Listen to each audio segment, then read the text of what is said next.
اور بھلی آپ اس کو کفر یا کام کہیں، لیکن بہرحال اس سے اتنا تو اندازہ ہوا نا کہ جب ظاہری لفظ اس کا کیا ہے کہ صرف لڑنا کفر ہو گیا، اس میں ترجمہ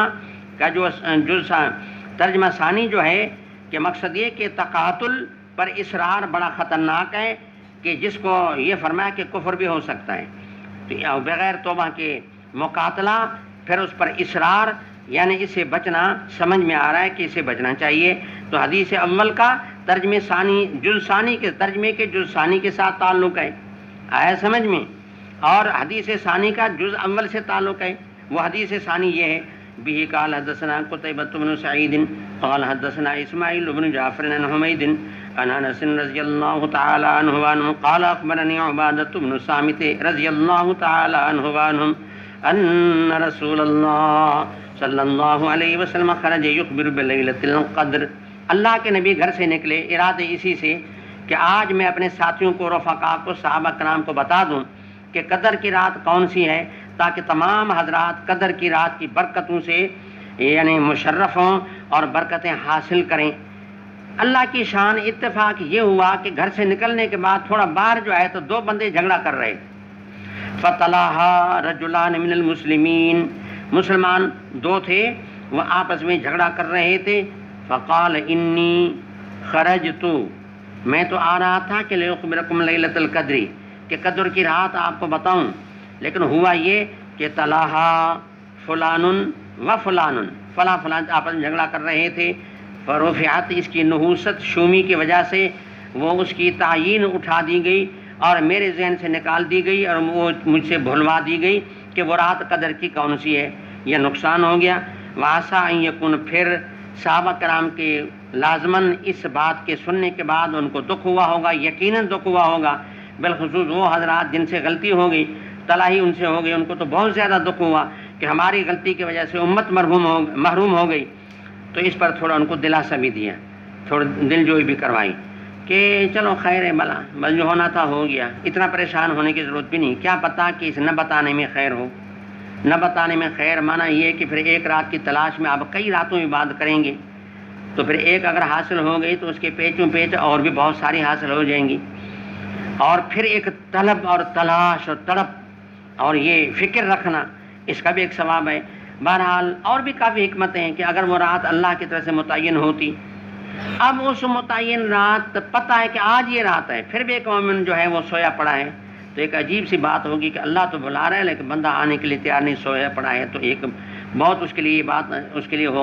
ہوتی خطرناک ہوتی، لیکن اب تو بیچارے کو پتہ نہیں ہے نا، اگرچہ قدر کی رات ہے وہ آرام میں ہے، بیچارے کو پتہ نہیں، یا یہ کہ قدر کی رات اگر معلوم ہوتی اور اسی رات میں کچھ زنا کر رہا ہوتا، کو ڈاکہ لگا رہا ہوتا، تو یہ بہت بڑی جسارت ہوتی، یہ بہت بڑی جرت ہوتی، تو پھر یہ اللہ تعالیٰ کی جیسے رحمتیں اور رحمت والی جگہوں میں پھر جب معصیت آدمی کرتا ہے تو معصیت بھی بڑی خطرناک ہوتی ہے۔ عام جگہوں میں گناہ کا جو بھی حکم ہے وہی آپ کو معلوم ہے، لیکن اگر حرمین میں کیا جائے تو یہ گناہ اور بھی بڑھ جاتا ہے، یہ مکان زمان کا فرق ہو جاتا ہے، تو لہٰذا فرمایا کہ نہ بتانے میں بھی اللہ تعالیٰ کی کئی حکمتیں ہیں۔ باقی اتنا میں آپ کو بتا رہا ہوں کہ بس آپ اتنا کریں کہ تلاش آخری عشرے کے تاک راتوں میں کریں، 7 اور 20 معنی 27 میں، 9 اور 20 29 میں، 5 اور 20 معنی 25 میں۔ اب اس میں پہلے جز اول سے مناسبت بہین طور ہے کہ جس طرح آپس کا جھگڑا کی نحوست یہ ہو گئی کہ بھائی تعیین لیلۃ القدر کی اٹھا دی گئی، تو اس طرح بات یہ کہ ایک مومن جو ہے معنی یہ نحوست مومن کے لیے ہو سکتی ہے کہ اس سے ایمان ہی چھین جائے، جیسے رات کا قدر کی رات اٹھائی گئی تو اس طریقے سے یہ بھی ہو سکتا ہے کہ ایمان بھی کیا ہو جائے، مسلوب ہو جائے۔ تو بہرحال اس کو پہلے جز کے ساتھ مناسبت ہے، اور آگے پھر یہ کہ امام صاحب نے ایک باب یہ رکھا ہے کہ دیکھیں کتاب الایمان سے لے کر مسلسل امام ایک دعویٰ کرتے چلے آ رہے ہیں اور بار بار کہتے چلے آ رہے ہیں، تو اس میں شاید کسی کو یہ شبہ ہو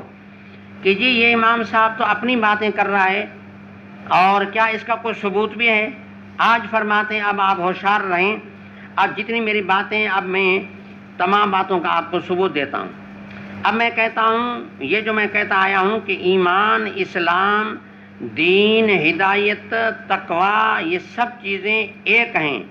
آج میں ایسی ایک حدیث آپ کو سناتا ہوں کہ اس حدیث میں اللہ کے نبی نے خود ان تمام اشیاء کو دین کہہ دیا کہ جبرائیل علیہ السلام جو ہے وہ بارگاہ رسالت میں آئے اور آ کر کے چند سوالات کیے. سوال یہ تھا کہ اسلام کیا ہے، پھر سوال یہ تھا کہ ایمان کیا ہے، پھر سوال یہ تھا کہ احسان کیا ہے. پھر اس طرح کرتے کراتے پھر قیامت کا سوال کیا کہ قیامت کب ہوگی. اللہ کے نبی نے چاروں کا جواب دیا، اور چاروں کا جواب دینے کے بعد پھر فرمایا آپ کو پتہ یہ کون تھا؟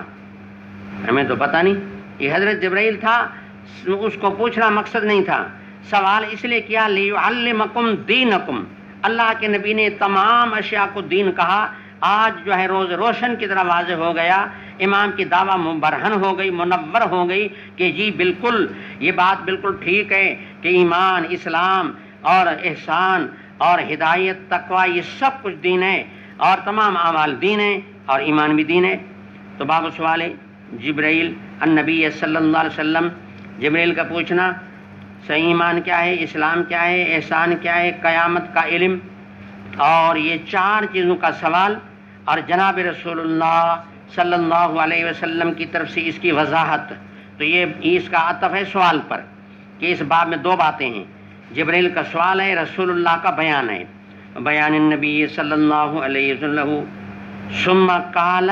بیان کرنے کے بعد آخر میں اللہ کے نبی نے کیا فرمایا؟ یہ حضرت جبرائیل تھے، آئے تھے یعلمکم دینکم، تاکہ آپ کو آپ کا دین سمجھا دیں. فجعل ذلک کلہ دینا، ان تمام اشیاء کو اللہ کے نبی نے دین بنایا. تو یہ صرف میری بات نہیں ہے، اللہ کے نبی کی بھی یہی وہی بات ہے. اور وما بین النبی صلی اللہ علیہ وسلم، ایک تو یہ کہ جبریل کے سوال کے جواب میں، یا پھر جو دوسری بات وما بین، یعنی باب اس کے سوال اور جب بیان کے بارے میں ہے، اور یہ باب اس کے بھی بیان میں ہے کہ نبی کریم صلی اللہ علیہ وسلم نے عبد القیس کا جو وفد آیا تھا اور ان کو جو ایمان کی بات بتائی، تو ان سے بھی پتہ چلتا ہے کہ یہ سب کچھ دین ہے. یہ دو باتیں کہ یہ بیان اور وہ بیان، یہ بیان اور وہ بیان، ان دونوں سے واضح ہوتا ہے کہ یہ تمام چیزیں کیا ہیں؟ دین ہیں. پھر آگے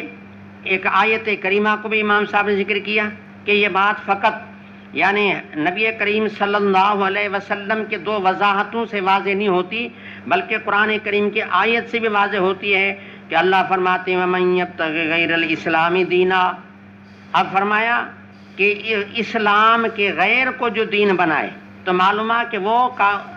نامقبول ہے. جب نامقبول ہے تو معلومہ کہ اسلامی دین ہے، اور اسلام کا دین ہونا اللہ کو